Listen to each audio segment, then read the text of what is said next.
Nous sommes donc avec Fulgence Awa-Gonou, coach en leadership parental. Il était avec nous ce lundi pour parler de la démotivation des enfants. Il a promis être là en fin de semaine. Il est là. Merci d'être là, Fulgence. C'est un plaisir. Il est partagé. On parle maintenant de comment motiver les enfants après des motivations, n'est-ce pas? Est-ce que déjà vous pouvez rapidement nous rappeler les raisons qui peuvent amener les enfants à être démotivés? Oui, nous avons parlé de ça le lundi passé. Oui. On a parlé de la situation familiale.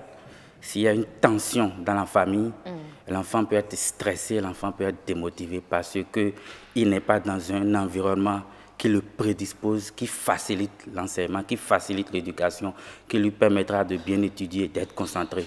Ça peut être source de démotivation. Nous avons parlé aussi de l'école. Il peut y arriver que parce que l'enfant n'a pas de bonnes notes dans des matières que le professeur, qu'on le lui rappelle souvent, toi tu es nul, toi tu es si, ça peut amener l'enfant à être découragé et ça va se sentir, ça va se ressentir dans les résultats, sur les notes. Ça peut être aussi au niveau de son groupe d'amis. Vous savez, à l'école, beaucoup de choses se passent. Il est dans des groupes d'amis où la plupart des gens qui ne sont pas à lui n'ont pas les mêmes objectifs que lui. On l'entraîne à faire autre chose, il devient paresseux. Et puis, il n'est plus motivé, il n'a plus tout ce qu'il faut pour aller en altitude de ses compétences. Et tout ceci peut amener à la démotivation. À la démotivation. Et le lundi passé, vous disiez tantôt que les parents sont au cœur de tout ça. Ah oui, les parents ont un grand... L'absence. Oui, oui, oui. Quand vous n'êtes pas disponible, parce que si les parents ne sont pas disponibles, ils ne peuvent pas remarquer les signes, les comportements de motivation, où l'enfant se réveille tard, l'enfant n'a pas de bonnes notes. Si vous n'êtes pas disponible, alors que la plupart des enfants n'amènent pas les mauvaises notes à la maison et que vous n'allez pas vous renseigner de temps en temps sur les performances de votre enfant, vous allez constater seulement à la fin du trimestre que votre enfant est en train de chuter. Alors que si vous êtes disponible, vous allez remarquer un certain nombre de signes que l'enfant n'a plus le temps à l'effort, il passe son temps, il est beaucoup plus distrait. Tout cela doit vous permettre de vous dire, ah, attention, il y a quelque chose qui ne va pas. Donc la présence des parents, c'est extrêmement important. Si vous n'êtes pas disponible, il est difficile d'être un parent efficace. Efficace. Ah ben là, parents, il faut que vous soyez déjà disponibles, chers parents, pour remarquer la démotivation de votre enfant. Mais lorsqu'on le constate, comment motiver cet enfant-là, ce dernier?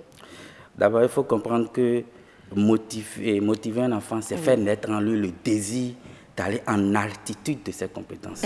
C'est extrêmement important. Vous aimez bien le terme? Oui, j'aime le terme parce que aller en altitude, faire naître cela. D'abord, on a déjà parlé des causes. Si vous avez déjà remarqué tout cela, il est important alors de dialoguer avec l'enfant.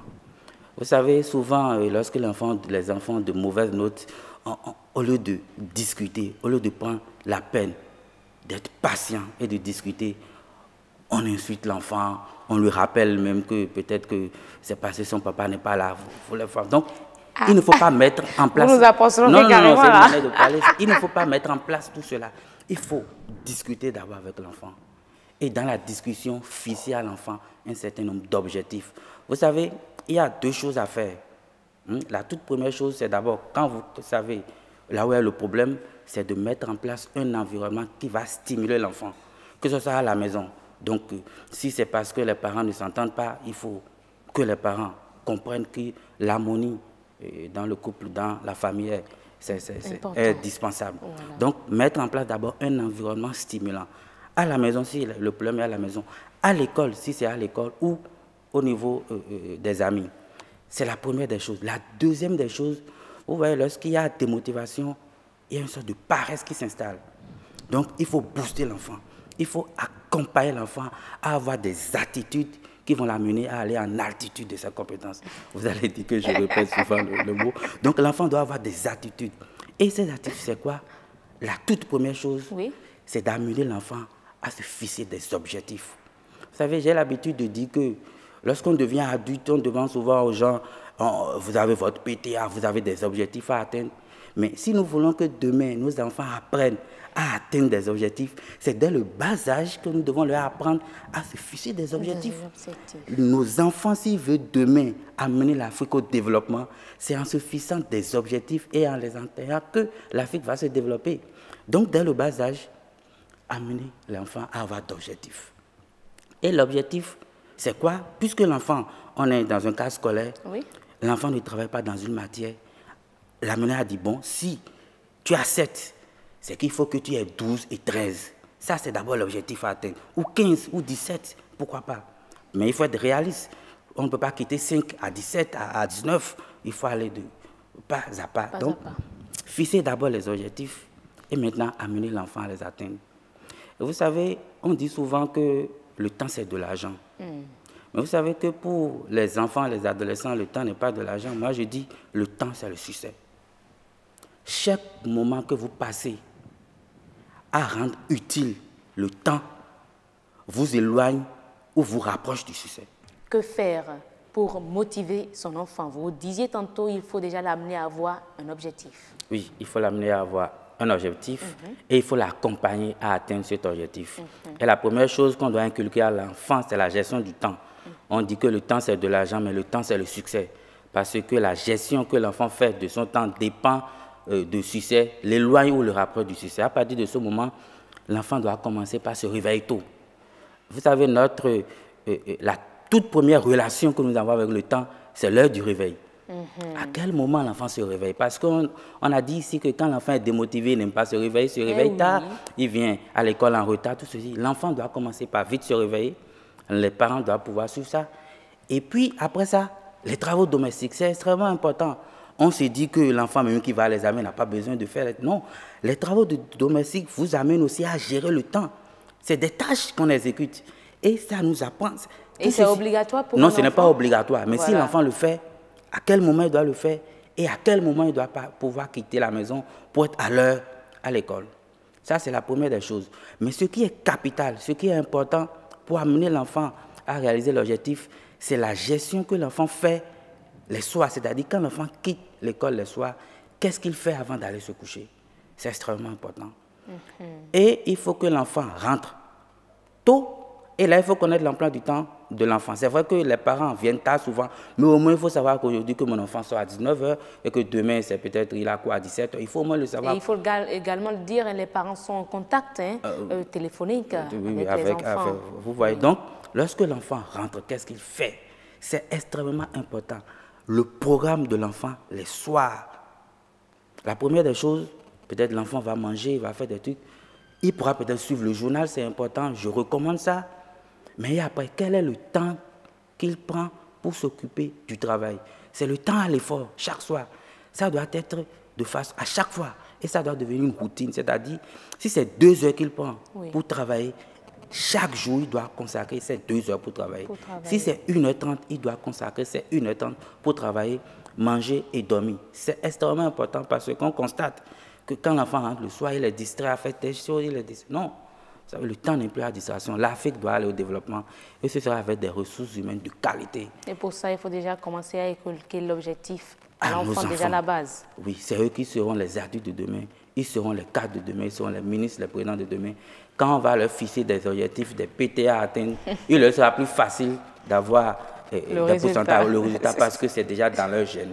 Ils sont habitués à ça. Ailleurs où les gens ont réussi, c'est qu'ils ont commencé très tôt. Actuellement, on amène les adultes à avoir des comportements qu'il faut. Mais nous devons aussi nous dire que faisons-nous pour que nos enfants, quand ils auront notre âge et plus, ils feront mieux. Ça doit être notre motivation aussi.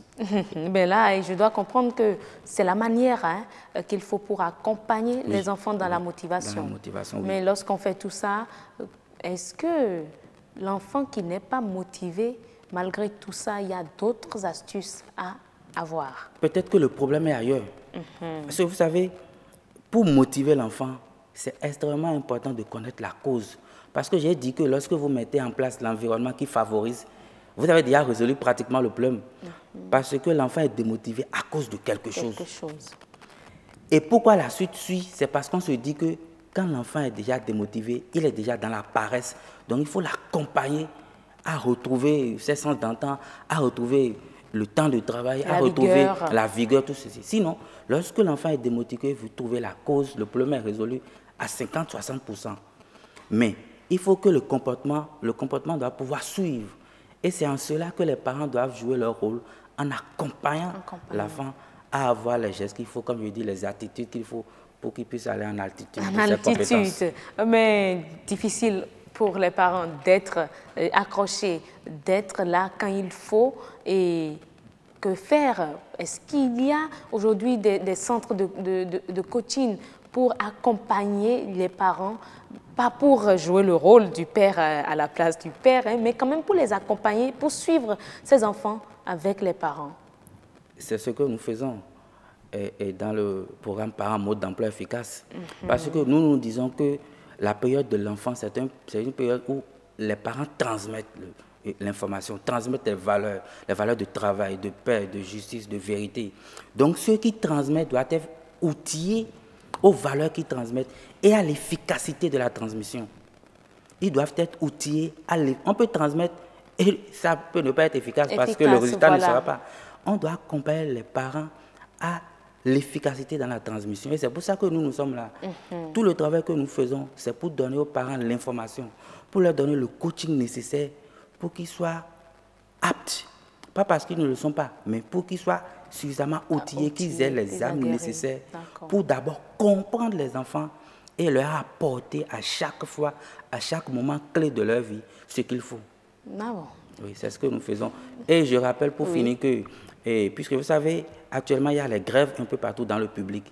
Les enfants sont démotivés. C'est aussi une source de démotivation parce que sur une bonne période, il y a le rythme qui a chuté. Et lorsque les cours vont reprendre bientôt, les professeurs, ils ont un nouveau rythme, ils vont plus vite. Il est donc important d'amener l'enfant à suivre le rythme du professeur. D'où des séances de motivation pour ces élèves. On doit pouvoir les motiver, leur donner les astuces qu'il faut pour qu'ils puissent rapidement, dans la tête, les séances de motivation, c'est encore de l'argent qu'il faut dépenser. Moi, nous avons décidé de le faire parce que ce sont nos frères. Je l'ai décidé de le faire gratuitement, dans le public. Je dis, moi, je le ferai. Dès le lundi prochain, je commence au CG Zobo pour les élèves de 3e de terminale. Et j'ai déjà un programme pour le vendredi prochain où je serai au cours primaire Zongo, aussi pour les enfants de CM2. Et tout ça sera gratuit. Je dis, je leur ferai ça gratuitement. Nous avons étudié au Bénin gratuitement. On a pris tout ça, il faut aussi accompagner. Parce que si demain les enfants sont de qualité, on va tous en profiter. N'est-ce pas? Merci beaucoup. Merci Fulgence Sarwan-Gognon, coach en leadership parental. Avec vous, on parlait de l'épanouissement des enfants, comment les motiver. On a eu les astuces. Et d'ailleurs, vous vous consacrez aux enfants du public, des cours publics. Vous leur offrez des séances de motivation gratuites. Merci pour l'initiative.